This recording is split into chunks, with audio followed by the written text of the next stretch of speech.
अपने बॉस के थप्पड़ खा रहे होते हैं।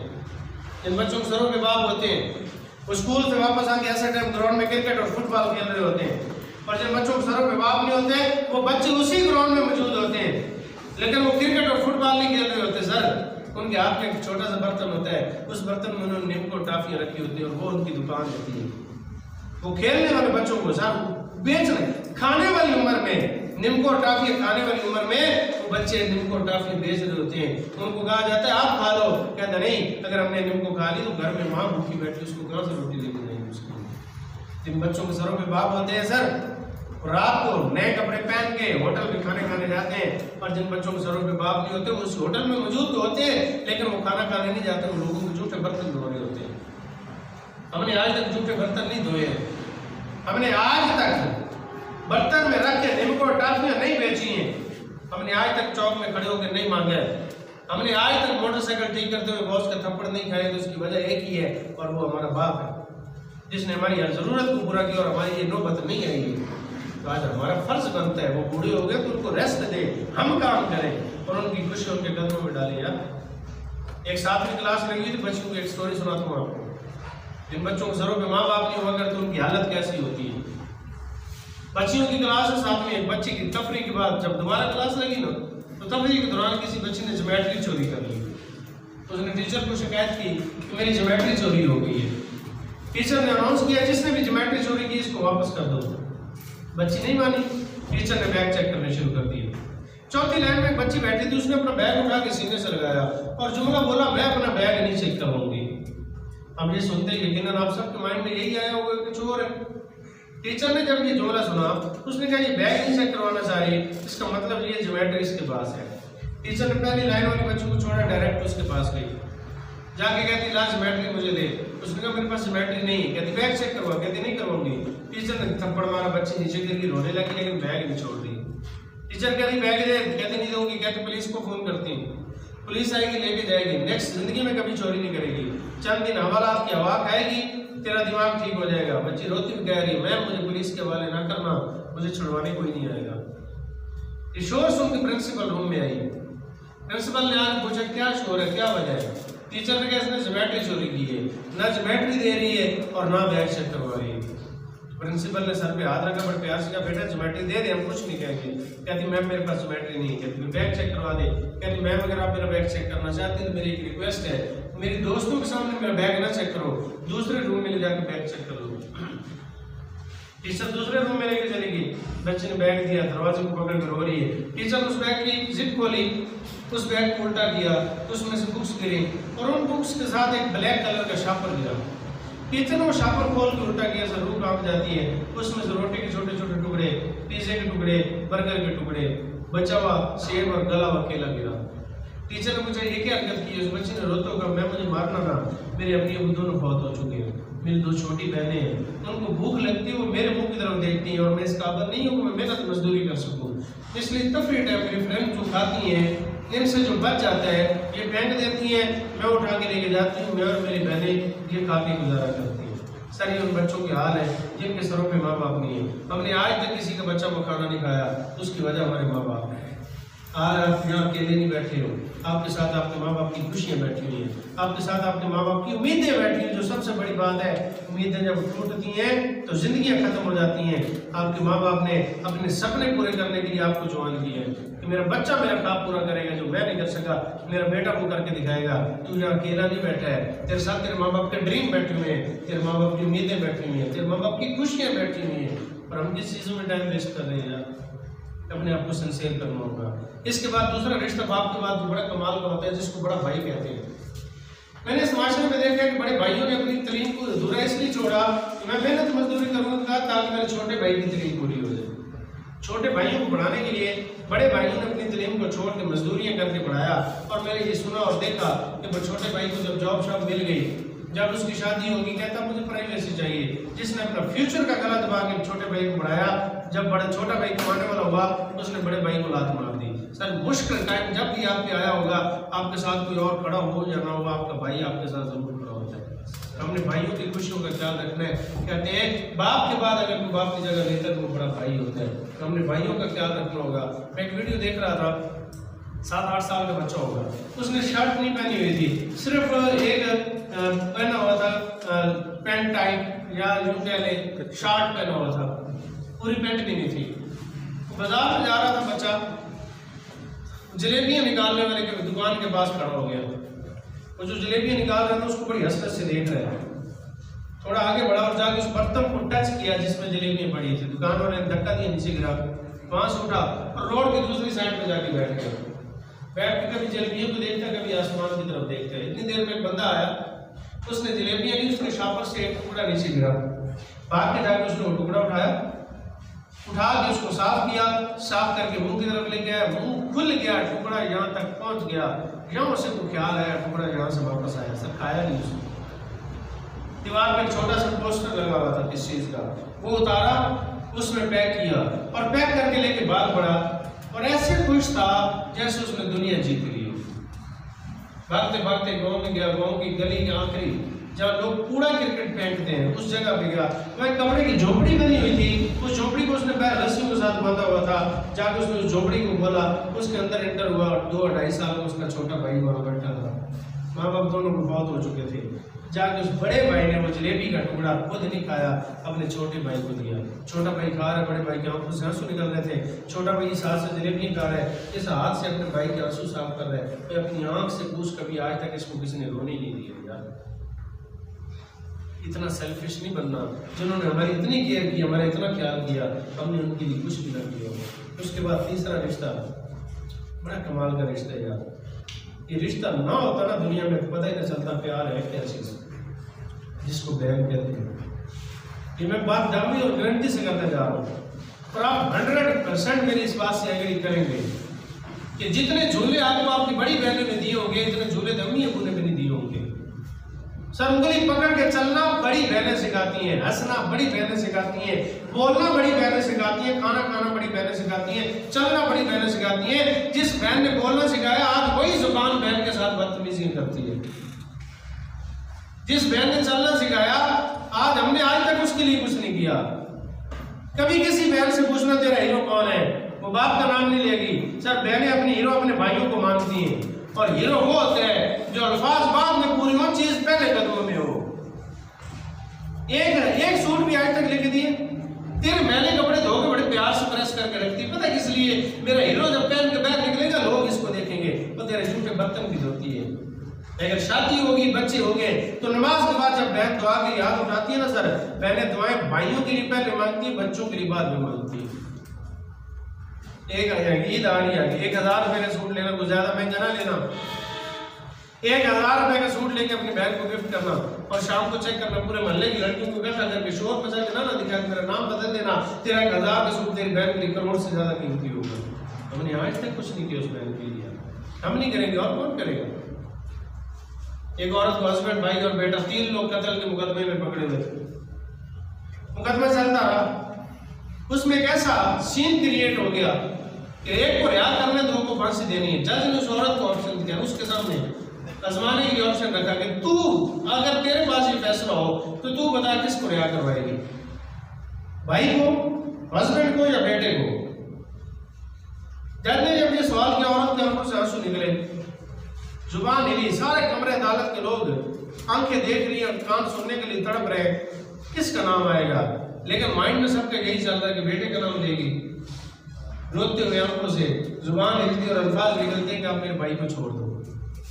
जज बड़ा हैरान होकर सवाल करता है, मैं तो सोच रहा था तो बेटे का नाम लेंगे। उसके बाद मेरी दूसरी ऑप्शन थी हस्बैंड, तीसरी ऑप्शन में भाई था, तूने डायरेक्ट तीसरी ऑप्शन को पकड़ा। बेटे को फांसी के लिए छोड़ रही है और हस्बैंड को फांसी के लिए छोड़ रही है, भाई को रिहा करवा रही है। कैसा फैसला, मुझे समझ नहीं आया। कहती जैसा मेरा बेटा मेरा लगते जिगर है, मेरे जिगर का टुकड़ा है, मेरे जिगर को फांसी लगेगी। अगर कोई ये समझता है मुझे तकलीफ नहीं होगी तो वो बिल्कुल रॉन्ग है, मेरा जिगर फट जाएगा। जैसा मेरे हस्बैंड मेरे सर के ताज है, मेरे हस्बैंड को फांसी लगेगी। अगर कोई ये समझता है मुझे तकलीफ नहीं होगी तो वो बिल्कुल रॉन्ग है, मुझे बहुत दर्द होगा। पर जैसा मेरे एक ही भाई है, बेटा और हस्बैंड, मैं कुछ अरसे के बाद अपने दर्द को खत्म करके दोबारा शादी कर लूंगी। मुझे हस्बैंड मिल जाएगा और अल्लाह पाक ने चाहा मुझे बेटा भी मिल जाएगा। अगर भाई चला गया तो ये वापस नहीं आना, क्योंकि माँ बाप गए हैं वो वहाँ से वापस नहीं आए, और भाई भी चला गया तो वापस नहीं आएगा। इसलिए मुझे हस्बैंड और बेटा नहीं चाहिए, मुझे मेरा भाई चाहिए। मेरे भाई ने मेरी शादी करवाई थी, अगर ये हस्बैंड मिला था तो मेरे भाई की वजह से, मेरे भाई ने शादी करवाई थी तो मुझे बच्चा मिला था। अगर ये नहीं रहेंगे मेरा भाई दोबारा शादी करवा देगा, हस्बैंड और बेटा मिल जाएंगे, लेकिन भाई चला गया तो इसने वापस नहीं आना, इसलिए मुझे मेरा भाई चाहिए। ये बहनों का प्यार होता है। इसके बाद चौथा रिश्ता और आखिरी बात हमारी ट्रेनिंग की, जिसके बारे में बात ना की जाए सरासर नाइंसाफी होगी, जिसको माँ कहते हैं। बाप बच्चों की खुशियों को पूरा करने के लिए बड़ी बड़ी कुर्बानियां देता है, लेकिन दर्जा माँ का ज्यादा रखा गया बाप की निस्बत में। उसकी दो वजह है। पहली वजह, बाप बच्चे की केयर उस टाइम करता है जब बच्चा दुनिया में आ जाता है, माँ बच्चे की केयर उस टाइम करती है जब बच्चा पेट में आ जाता है। माँ ने बाप की निस्बत बच्चे की 9 महीने ज्यादा केयर की होती है, पहली बात। और दूसरी बात, जो माँ को दर्जा दिया है वो इस वजह से कहते हैं दुनिया में जितने दर्द हैं सारे दर्दों में सबसे ज्यादा खतरनाक दर्द दर्द ज़े होता है। दर्द ज़े जिसको कहते हैं, किसको कहते हैं? दर्द ज़े कहते हैं जिस टाइम औरत माँ बनती है, बच्चा पैदाइश के टाइम जो उसको दर्द होता है उसको दर्द ज़े कहते हैं। ये दुनिया में सारे दर्दों में सबसे ज्यादा खतरनाक दर्द है। एक साहबी ने अपनी माँ को कंधे पे बिठा के घर से लेके हज का सफर किया कंधे पे बिठा के, फिर तवाफ भी करवाया, सही भी करवाई, सारे हज के फराइज अदा किए कंधे पे बिठा के, बारगाह में हाजिर हुआ, या रसूलुल्लाह सल्लल्लाहु अलैहि वसल्लम मैंने माँ को कंधे पे बिठा के सफर भी किया और हज के सारे फराइज अदा करवा दिए, क्या मैंने माँ का सारा कर्ज उतार दिया? तो तेरे और मेरे प्यारे नबी ने बताया, जिस टाइम तू पैदा हुआ था उस टाइम तेरी माँ को जो दर्द हुआ था, उस दर्द की वजह से तेरी माँ ने जो पहली चीख मारी थी, उस एक चीख का बदला अभी तक तो अदा नहीं कर सकती। इतना दर्द होता है। यहाँ तक भी मैंने सुना कि औरत को जो दर्द होता है उस टाइम अगर औरत से कमेंट्स लिए जाए तो दोबारा माँ बनेगी तो हर औरत के एक ही कमेंट्स होता है, मैं नेक्स्ट जिंदगी में कभी माँ नहीं बनूंगी। इतना दर्द होता है। और मैंने ये भी सुना कि औरत को जो दर्द होता है उस टाइम वो बहुत जितना दर्द होता है। कहते हैं औरत 2 बार मरती, मरने में जितनी तकलीफ उसको होती उतनी तकलीफ उसको माँ बनने पे होती। और आप और मैं पैदा हुए, हम ऊपर से नहीं गिरे या नीचे से नहीं निकले, जमीन फाड़ के नहीं निकले, माँ के पेट से निकले और माँ ने दर्द को बर्दाश्त किया। और हमने माँ के लिए आज तक क्या किया? गेम छोड़ने के लिए तैयार नहीं होते, टीवी छोड़ने के लिए तैयार नहीं होते। आज तुझे बताऊं तेरे प्यारे और मेरे प्यारे नबी क्या बताते हैं। साहबा के साथ बैठे में ये जो नेमत तेरे और मेरे पास मौजूद है ना, अल्लाह पाक ने अपने प्यारे महबूब से 6 साल की उम्र में छीन ली।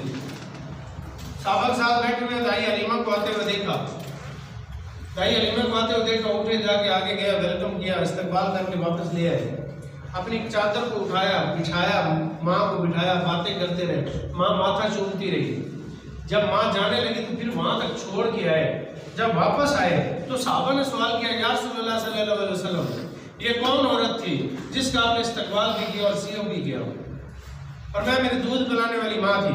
और मैं या रसूलुल्लाह सल्लल्लाहु अलैहि वसल्लम, माँ का इतना मकाम, क्या क्या दो जहान जिसके लिए पूरी कायनात बनाई गई वो वहां तक छोड़ के आए। तो ये पूछना था, बताया जाता है रवायात में आया है कि तेरे और मेरे प्यारे नबी की आंखों से इतने आंसू निकले थे कि दाढ़ी मुबारक तर हो गई थी और रोते फरमाया, साहबा काश मेरी माँ जिंदा होती, मैं दुनिया को बताता कि माँ का मकाम क्या है। और मैं काश मेरी माँ जिंदा होती, मैं इशा की नमाज पढ़ता, पहली रकत होती, मैं अल्हम्दुलिल्लाह शुरू करता, मेरे घर से मेरी माँ की आवाज आती मोहम्मद, मैं फौरन नमाज खत्म करके कहता लब्बैक माँ, मैं माँ को जवाब देना पसंद करता। और मैं इतना मकाम, और मैं हाँ साहबा माँ का मकाम जानना चाहते हो, आओ आपको बताऊं। सुबह उठते चाहत से, दिल से खुश होके जो माँ के चेहरे का एक बार दीदार कर लेगा, अल्लाह पाक उसे मकबूल हज जितना सवाब देगा। आप और मैं 5 लाख रुपया लगाएं, हज करके आए, हमें गारंटी नहीं है कि हमारा वो हज कबूल हुआ या नहीं हुआ, लेकिन यहाँ गारंटी दी जा रही है तो चाहत से सिर्फ एक बार माँ के चेहरे का दीदार कर, तुझे मकबूल हज जितना सवाब दूंगा। फरमाया जो 2 बार दीदार करेगा, फरमाया 2 हजों का सवाब मिलेगा। पूछा जो 3 बार दीदार करेगा, फरमाया 3 हजों का सवाब मिलेगा। पूछा जो 4 बार करेगा, फरमाया 4 हजों का। कहा 7 कहा, साहबा किस गिनती में पड़ गए हो? तू जितनी बार माँ के चेहरे का दीदार करता जाएगा, अल्लाह पाक उतने मकबूल हजों का सवाब देता जाएगा। ये मकाम बताया माँ का। हाँ हमारे पास हम कदर नहीं कर रहे। आज घर जाए ना, एक चीज समझा देते, छोटा सा डेमो देता हूँ आपको। आप घर जाए, मैं घर जाऊँ, हमारी माँ पड़ोसियों के घर गई हो, बैर किसी काम से गई हो, घर में ना हो, तो घर में जाती है हमारे सिस्टर से पहला सवाल क्या होता है? माँ कहाँ है? पूछती नहीं। अच्छा वो काम है या हमने जरूर पूछना था माँ कहाँ है। सिस्टर आगे से कहती है अम्मी तो कहीं गई है, क्या काम है मुझे बता। हम कहते नहीं काम कोई नहीं था, अम्मी नजर नहीं आई इसलिए पूछा। आ जाती थोड़ी देर। अच्छा बैठने को कहीं भी बैठने को दिल नहीं कर रहा था, अजीब सी एक कैफियत तारी हो जाती है, घर में घूम रहे होते हैं, बेचैनी सी लग जाती है। 5-7 मिनट गुजरते फिर पूछते अम्मी आई नहीं, कहाँ गई, क्या काम है? फिर सिस्टर कहती मुझे बता। हम कहते नहीं काम कोई नहीं बस। 10 मिनट गुजरते अम्मी आ जाती, हम मिस गुस्सा कर रहे होते, कहाँ लोगों घरों में जाती रहती, घर में नहीं बैठा जाता। अम्मी कहती क्या काम है बता। अब काम कोई भी नहीं। फिर अम्मी का बार बार क्यों पूछ रहे हैं? सर वजह पता है क्या? घर जाते ही इन आंखों को माँ के दीदार करने की आदत हो चुकी है।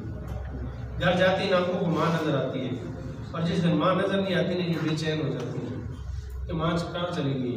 फिर आप और मैं ये कैसे भूल गए कि वो जालिम दिन आना है जिसने साया छीन के लेके चले जाना और माँ ने चले जाना फिर वापस कोई नहीं आना।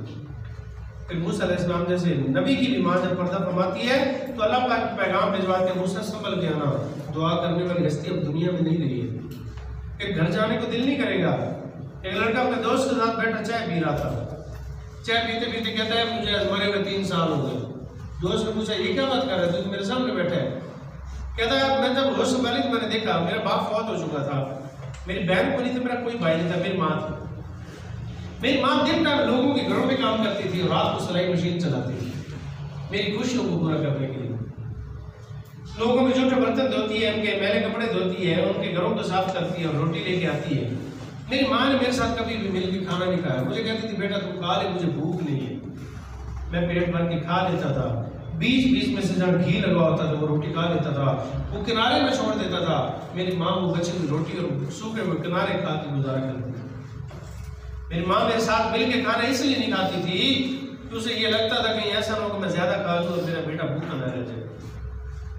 मुझे नहीं याद कि 5वीं क्लास तक मैंने खुद कपड़े पहने हो, खुद से नहाया हो या खुद से तैयार हुआ हूँ। मेरी माँ मुझे जूते पहनाती थी, माँ नहलाती थी और माँ यूनिफॉर्म तैयार करवाती थी। मैं चेयर पे रात को पढ़ते पढ़ते सो जाता था। सुबह जब उठता था तो मैं चेयर पे नहीं होता था, मैं बेड पे होता था। जूते मेरे पाँव में नहीं होते थे, बुकें बिखरी नहीं होती थी, बैग में होती थी। और जब मैं पढ़ रहा होता था तो मेरी माँ दूध का गिलास रखती थी टेबल पे और मुझे कहती थी बेटा सोने से पहले ये दूध पी लेना। लेकिन मैं दूध पिए बगैर सो जाता था। लेकिन जब सुबह उठता था तो दूध का गिलास खाली होता था और लबे शीर मुंह का जायका बताता था कि मुझे मेरी माँ ने सोते हुए दूध पिला दिया। वक्त गुजर रहा था, मुझे 2 चीजों से बड़ी चिढ़ थी। एक तो सूखे टुकड़े किनारे और दूसरी सिलाई मशीन से। और ये बात भी सच है, उस सिलाई मशीन की वजह से मेरे पाप पूरे होते थे। मैं पढ़ता रहा, मेरी मैट्रिक होगी। फर्स्ट ईयर में एडमिशन लेने के लिए मुझे 1500 रुपये की जरूरत थी। मैंने घर आकर बताया माँ मुझे 1500 रुपये चाहिए। जिस दिन मैंने 1500 की बात की उस रात 2 बजे के करीब मेरी आंख खुली। मैंने भ्रांति में गुटी गुटी सिस्कियों के साथ किसी को रोते सुना, जैसे पैर को गुटी गुटी सिस्कियों के साथ रो रहा हूँ। मैं जल्दी से कंबल से बाहर निकला और बाहर बारिश भी हो रही थी। मैं जल्दी से बाहर निकला, मैं जाकर बरामदे में देखता हूँ, क्या देखता हूँ, मेरी माँ ने मोटा चश्मा लगाया हुआ है और सुई में धागा डालने की कोशिश कर रही है, लेकिन धागा सुई में नहीं जा रहा, आंखों से आंसू निकल रहे हैं। मैंने बोला माँ क्या कर रही हो? माँ ने जल्दी से चश्मा उतारा, अपने आंसू साफ किए और चेहरे पे मुस्कुराहट पैदा की और मुस्कुराते हुए कहती बेटा कुछ नहीं, सुई में धागा डालने की कोशिश कर रही हूँ लेकिन सुई में धागा नहीं जा रहा। मैंने कहा माँ इस टाइम कपड़े क्यों सिलाई कर रही हो? माँ का बेटा वो सामने वाली तेरी आंटी है ना, उसके भाई की शादी है, तो उसने कहा मुझे कल तक 2 सूट सिलाई करके दे दे, इसलिए मैं बैठी हूँ। लेकिन मुझे तब अंदाजा हो चुका था कि माँ इतनी रात को और बारिश भी हो रही है और इस हालत में कपड़े इसलिए सिलाई कर रही थी क्योंकि मेरे 1500 रुपये पूरे करने थे। उसने मुझे अंदाजा हुआ मुझे कोई को काम करना चाहिए, मेरी माँ पूरी हो चुकी है, मुझे माँ का ख्याल रखना होगा। मैं पढ़ता रहा, काम ढूंढता रहा, पढ़ता रहा, काम ढूंढता रहा। इधर 2 साल गुजर गए, मेरा FA कंप्लीट हुआ, फिर जाकर मुझे एक ऑफिस में काम मिल गया। सुबह टाइम में पढ़ने जाता था, सेकंड टाइम में ऑफिस में जॉब करता था, शाम को घर आता था और रात को पढ़ता था और वैसे चेयर पे सो जाता था। वही माँ मुझे सुलाती थी और दूध भी पिलाती थी और बुकें भी मेरी बैग में डालती थी। एक दिन मैं पढ़ते पढ़ते सो गया। जब मेरी आंख खुली तो आज मैं बेंच पे था, आज मैं चेयर पे था, आज मैं बेड पे नहीं था। जूते मेरे पाँव में थे, दूध का गिलास वहीं भरा पड़ा था और बुकें बिखरी हुई थी। मैंने सोचा आज माँ ने ना दूध पिलाया, ना बुके से बैठी और ना मुझे बेड पे लिटाया, माँ कहाँ चलेगी।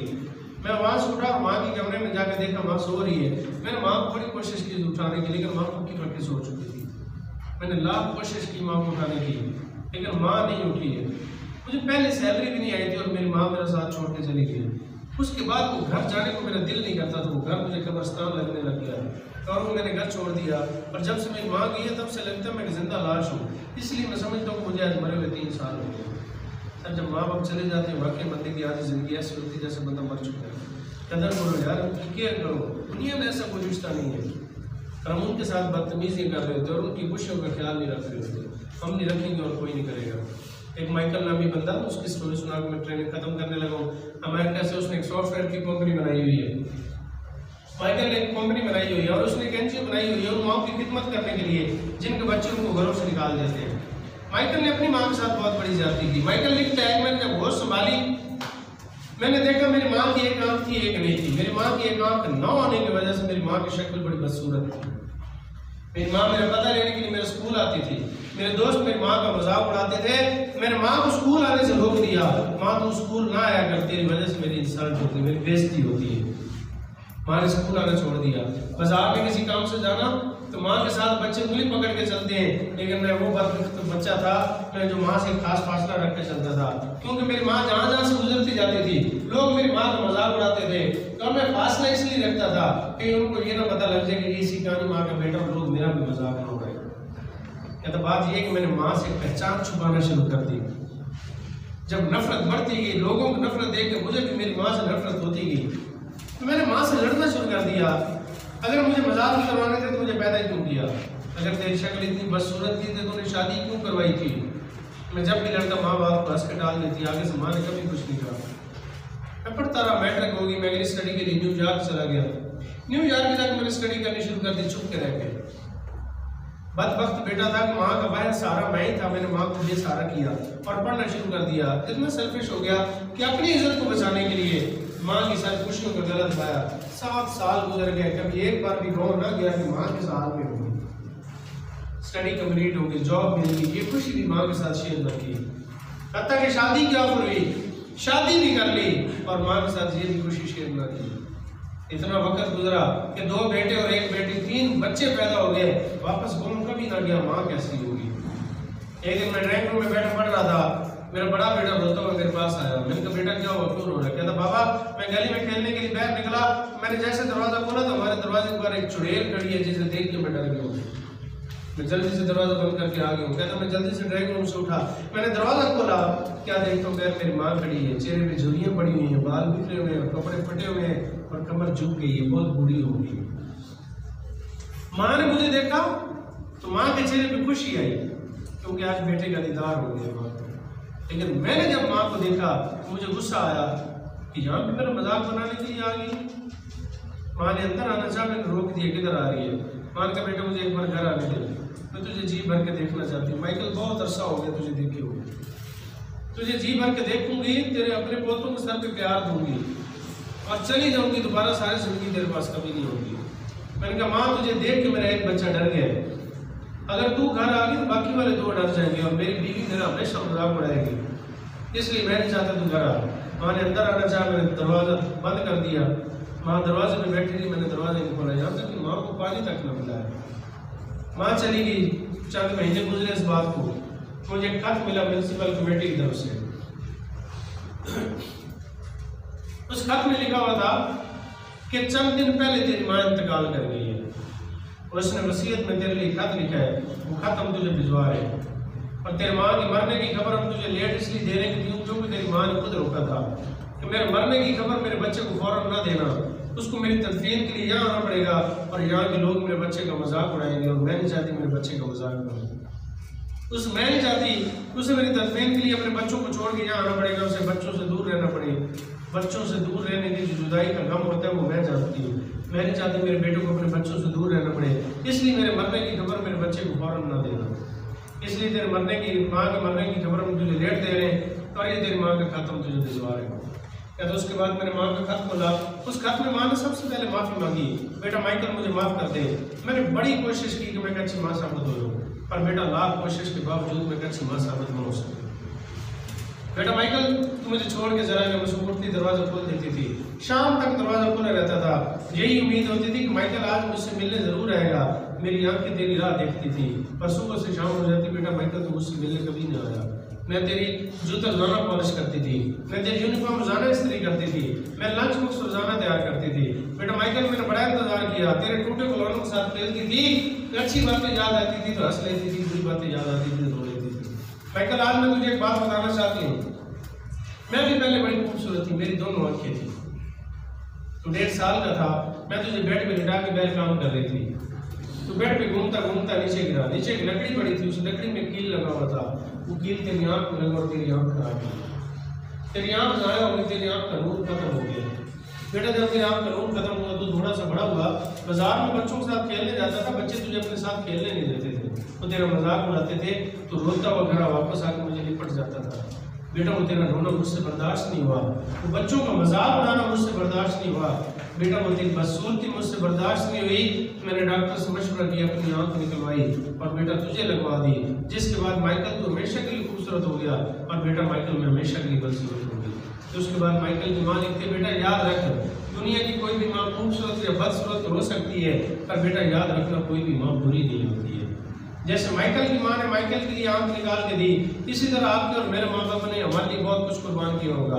जैसे माइकल को नहीं पता वैसे हमें भी नहीं पता, लिहाजा हमें उनकी केयर करनी होगी, उनका ख्याल रखना होगा, उनका एहसास करना होगा। हम नहीं करेंगे और कोई नहीं करेगा। अल्लाह पाक आपके सबके माँ बाप को हमेशा सलामत रखें, आपके माँ बाप का साया आपके सरों में हमेशा क़यामत रहे। हमारा साथ यहीं तक था, इजाज़त चाहूँगा। बाकी ये वीडियो जो मेरी है आज वाली, ये भी यूट्यूब पे जाएगी, और भी बहुत सारी पड़ी है, चैनल का नाम लिख लें, वहाँ से अगर आप देखना चाहें, सुनना चाहें या दोस्तों को सुनाना चाहें तो वहाँ से आप निकाल सकते हैं। Tanveer Ahmad lectures, TNVER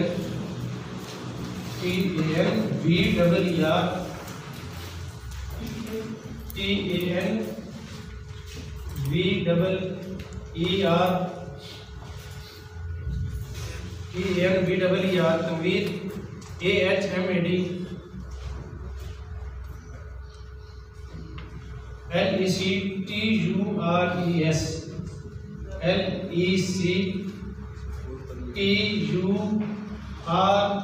LECTURES lectures channel है, सब्सक्राइब करें, वीडियोस देख के शेयर करें, दोस्तों तक ये नॉलेज पहुंचाएं, उनको समझाएं, बुलाएं, इस सिस्टम का हिस्सा बनाएं। अल्लाह पाक आप सबको सलामत रखे। हमारा साथ यहीं तक था, मैं इजाज़त चाहूँगा। अगर कोई बात पूरी कर ली तो उसके लिए सवाल माजरत, या आना बोलना खड़ा होना मकसद दिल झुकाना नहीं था, वैसे इंसानियत में मुझसे कोई बात निकल गई हो जिससे आपकी दिल आज़ारी हुई हो, उसके लिए मुझे माफ़ कर दीजिएगा। Thank you very much. फी अमानिल्लाह।